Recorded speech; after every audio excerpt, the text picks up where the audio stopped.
Bismillahirrahmanirrahim. Elhamdülillah. Ve salatu ve selamu ala Resulillah. Thumma amma ba'd. Şirk en çoğun günü eken. Jana şirk sebep berilе turgan жазадағы мындайша айтканда азап ең чоң болады. Ширк келтірген инсан, Аллахқа шерик қошып сыйынған инсан дүйнөдө да жана акыретте дагы жакшылыкка жетпейт. Ал ким болуусуна карабастан. Биринчиден, ширк кишинин бардык жакшы амалдарын, кылган амалдарын жок кылат. Мындайча айтканда, күйдүрүп, жок кылып жиберет.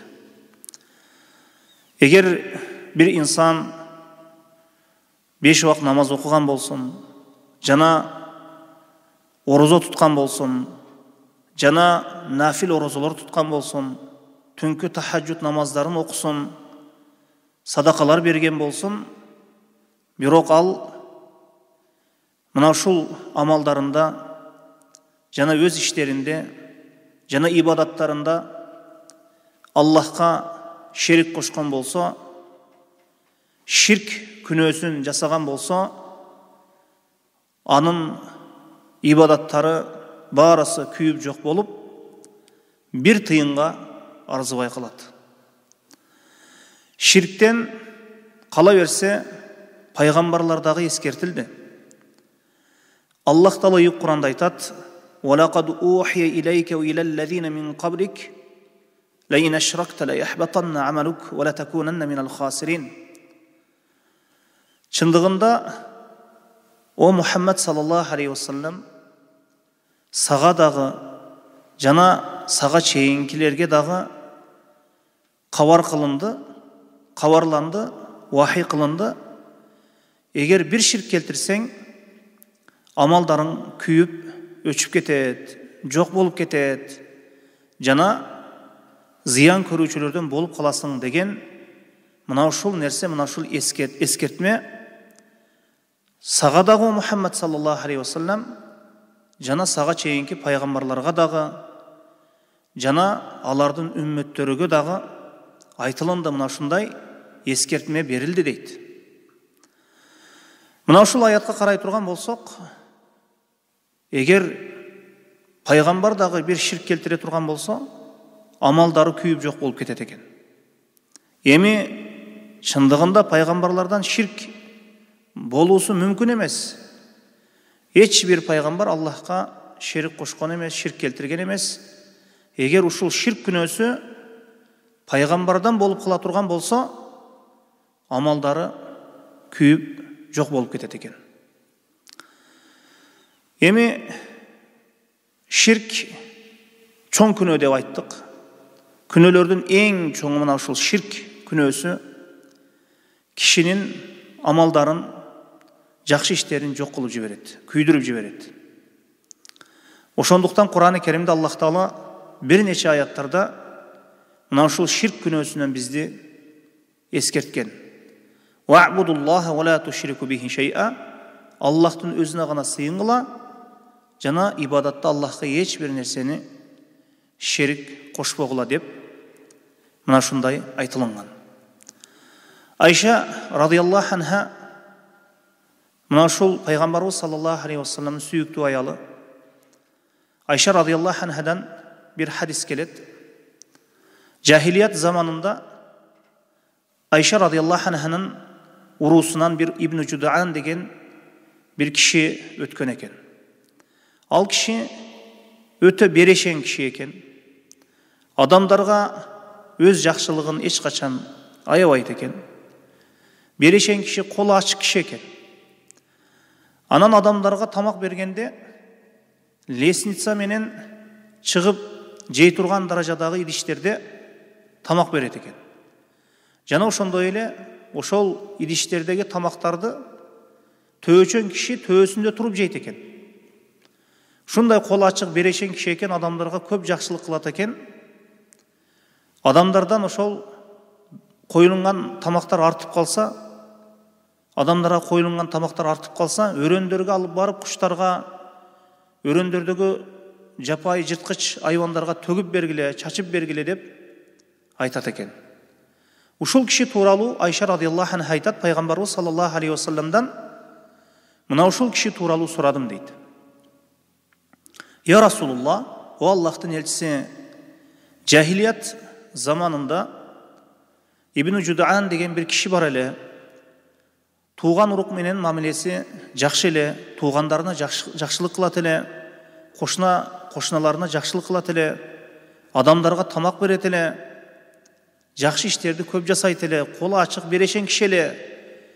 Ушул кишинин жакшылыгы пайда береби деп сурады. Ошондо пайгамбарыбыз саллаллаху алейхи вассалам жок, пайда бербейт. Анткени ал бир да бир жолу Аллахум игфирли хатияти яумаддин, о Аллахым менин күнөөлөрүмдү, ката кемчиликтерди кечиргин кыямат күнү деп бир да бир жолу Аллах Таалага сыйынып, Аллах Таалага дуа кылган эмес деп айтты.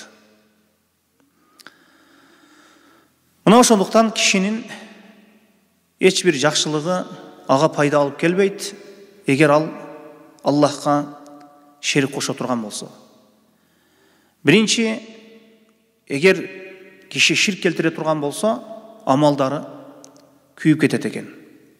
Экинчиден, ширк бул кечирилгис күнү. Кайсы бир инсан ширкте өлүп кете турган болсо, Аллах Таала аны кечирбейт. Ширктин кечирилгис күнү экендиги тууралуу Аллах Таала Кур'анда айтат: «Инналлаха ла ягфиру ан юшрака бихи ва ягфиру ма дуна залика лиман яша». Чындыгында Аллах Таала өзүнө шерик кылынуусун кечирбейт, ширктен башка күнөөлөрдү каалаган пендеси үчүн кечирет, каалаган пендеси үчүн кечирбейт. Ширктен башка күнөөлөр баарысы Аллахтын каалоосунун астына кирет. Ал эми ширк келтирген адамды Аллах Таала кечирбейт экен, мушрикти кечирбейт экен. Ошондуктан бир хадисте айтылынат, пайгамбарыбыз саллаллаху алейхи вассалам апасынын кабырын зиярат кылды. Өзү ыйлады, айланасындагыларды ыйлатты. Аллах Тааладан уруксат сурады. Апама истигфар айтайын, апам үчүн истигфар айтайын деп Аллах Тааладан уруксат сурады эле, пайгамбар Аллах Таала уруксат бербеди. Пайгамбарыбыз саллаллаху алейхи вассалам айтат: бул иште мына ушул апамдын кабырын зиярат кылууга Аллах Таала уруксат берди. Кабырын зиярат кылууга уруксат берди, бирок апам үчүн истигфар айтууну Аллах Таала мага уруксат бербеди дейт. Кабырларды, кабырстанды зиярат кылып тургуна акыретти эстетет деп айтты. Пайгамбарыбыз саллаллаху алейхи вассаламдын апасы дагы ошол жахилият заманында мушрик болуп өтүп кеткендиги себептүү, ширк себептүү Аллах Таала апасынын кабырын зиярат кылууга уруксат берди, бирок апасы үчүн истигфар айтуу үчүн Аллах Таала өз пайгамбарына уруксат бербеди. Бул албетте ширк себебинен. Жана ошондой эле пайгамбарыбыз саллаллаху алейхи вассаламдын амекиси Абу Талиб мушрик бойдон өлүп кетти. Пайгамбарыбыз саллаллаху алейхи вассалам: Аллахка ант, мен ушул Аллах Тааладан Аллахка ант, мен амеким үчүн кайтарылбайт экенмин, амекиме истигфар айтамын деди. Аллах Таала аят түшүрдү: «Ма кана лин-набийи вал-лазина аману ан ястагфиру лил-мушрикина валау кану ули курба мин ба'ди ма табайяна лахум аннахум асхабул жахим». Пайгамбар үчүн жана мууминдар үчүн аларга акыйкат баяндалгандан кийин өз жакындары болсо дагы алар мушрик болгон болсо истигфар айтпасын деди. Истигфар сурабасын деди. Эгер ким ошол ширкте өлүп кете турган болсо, мушрик болуп өлүп кете турган болсо, ага истигфар айтылынбайт. Эгер ким истигфар сурай турган болсо, кечирим сурай турган болсо, кечирим Аллах Тааладан талап кыла турган болсо, анда Аллахтын таухидин бар нерседен ошол ширктен төмен қойған болып саналады. Аллахтың өз жақынын таухидтен үстем қойған болады. Аллахтың таухиди момын үшін, муахид, пенде үшін бар нәрседен жашоодо анын баласы болсын, жақыны болсын, кими болуусуна карабастан Аллахтың таухиди бар нәрседен жогору турат. Мына ошондой экен, мушрик үчүн Аллах Тааладан истигфар талап кылынып, кечирим суралбайт экен. Эми пенденин амалдары жок болуп кетти дейли. Ширк себеп. Аллах ширктен чоңунан да, кичинесинен да барыбыз өзү сактасын. Амалдары жок болуп кетти. Жакшы амалдары күйүп кетти. Ширк себеп. Эми анын ширки калды. Ал эми ширк кечирилбейт. Эми ширк кечирилбегенден кийин ага тозокко баргандан, тозоктон орун тапкандан башка аргасы жок. Ага бейиш арам болду. Үчүнчү ширктин жазасы, мына ширк себеп келе турган нерсе, киши тозокто түбөлүк калат экен. Чоң күнөөлөрдү, ширктен башка күнөөлөрдү жасаган киши бул ага Аллахтын райымы себеп тозоктон кутулуу бир же тозоктон чыгып кетүү себептери бар да, Аллахтын райымынын астына кирет. Ширктен башка күнөөлөргө Аллах Таала райым кылат. Ширктен башка күнөөлөр жасаган адамдарга Аллах Таала райым кылат. Бирок ширк күнөөсүн жасаган адамдарга райым кылбайт. Ахли таухидтен, муахид, Аллахка шерик кошпогон пенделер дагы ар кандай болот да. Алардын кээ бири чоң күнөөлөрдү жасап койгон болсо, алар ширк жасабаганы себептүү тозокто түбөлүк калбайт. Аллах аларды кааласа тозогуна салат. Бир нече жылдарга, миллион жылдаргабы, 100 000 жылдаргабы. Бир күн келип алар тозоктон чыгат. Ла иляха иллаллахка амал кылгандары себептүү. Бирок кээ бир чоң күнөөлөрдү жасап койгон. Ошол чоң күнөөлөр себеп тозокко түшүп калган, же кыямат күнү азапталып калган. Эми тозокко түшүп калса дагы, ал тозокто түбөлүккө калып кетпейт. Чоң күнөөнү жасоочу ошол ширктен башка күнөөнү жасаган адам. Ширктен башка күнөөнү жасап, Аллахка шерик кошкон эмес, ла иляха иллаллах сөзүнө амал кылган.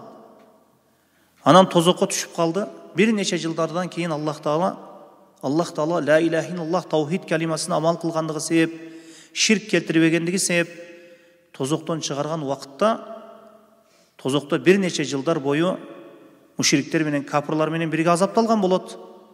Ошол муахидтердин Аллахка Аллахтын өзүнө жалгыз сыйынуучу пенделер эми күнөөкөр болуп калган.